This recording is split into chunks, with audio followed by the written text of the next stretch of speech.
মা, সবসময় না রুটি খেতে ভাল লাগে না, আজকে অন্য কিছু একটু বানাও না। ফুলকপির পরোটা খাবি? তাহলে করব। বানাও তাহলে দেখি। ফুলকপি আলুটাকে সেদ্ধ করে নিলাম, তারপরে পেঁয়াজ কুচিয়ে নিয়েছি একটা গোটা, রসুন বাটা, আদা বাটা আর ম্যাগি মশলা নিয়েছি, চিলি ফ্লেক্স নিয়েছি, কাঁচা লঙ্কা কুচানো নিয়েছি আর টমেটো কুচি নিয়েছি। সেদ্ধ করা ফুলকপি আর আলুটাকে গ্রেট করে নেব।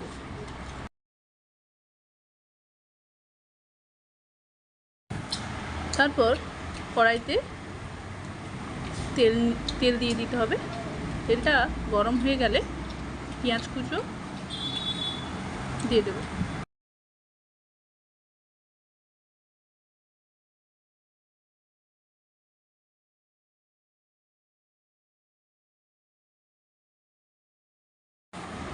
এবার দেখুন টমেটো কুচিটা দিয়ে দিচ্ছি, দিয়ে একটু ভালো করে কষাতে হবে।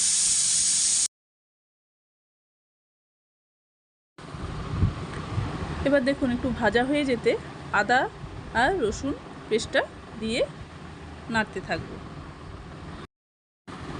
মশলাটা একটু ভাজা হয়ে গেলে যেই পেস্টটা করে রেখেছিলাম ফুলকপি আর আলু দিয়ে, সেই পেস্টটা দিয়ে ভালো করে নাড়তে হবে। তারপর একে একে নুন চিনি দিয়ে ভালো করে ভাজতে হবে।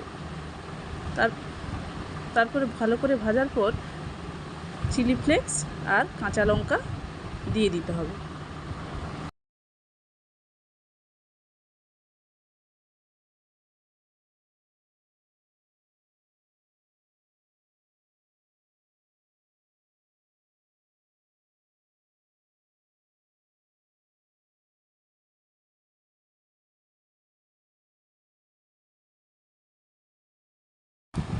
তারপর দেখুন আমি ম্যাগি মশলাটা দিয়ে দেব।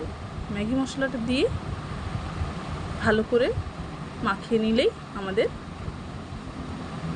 পুরটা রেডি হয়ে যাবে। তারপর দেখুন আমরা আটাটা মেখে নেব। আটাটা মাখার জন্য আটা নিলাম, তারপর নুন দিয়ে নর্মাল জল দিয়ে আটাটাকে ভালো করে মেখে নেব। এবার দেখুন ওই লেচিগুলোর মধ্যে পুরগুলো আমি ঢুকিয়ে নিচ্ছি। কেমন করে ঢুকাচ্ছি দেখুন।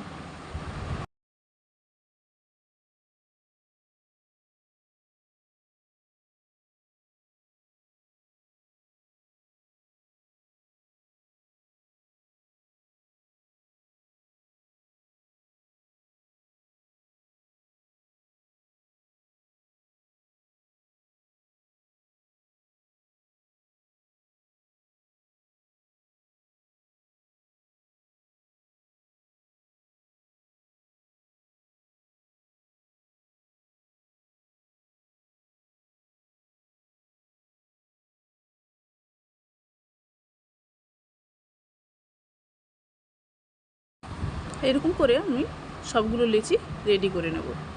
রেডি করে নেওয়ার পর লেচিগুলোকে বেলে নিলাম। বেলে নিয়ে ভেজে নিলেই আমাদের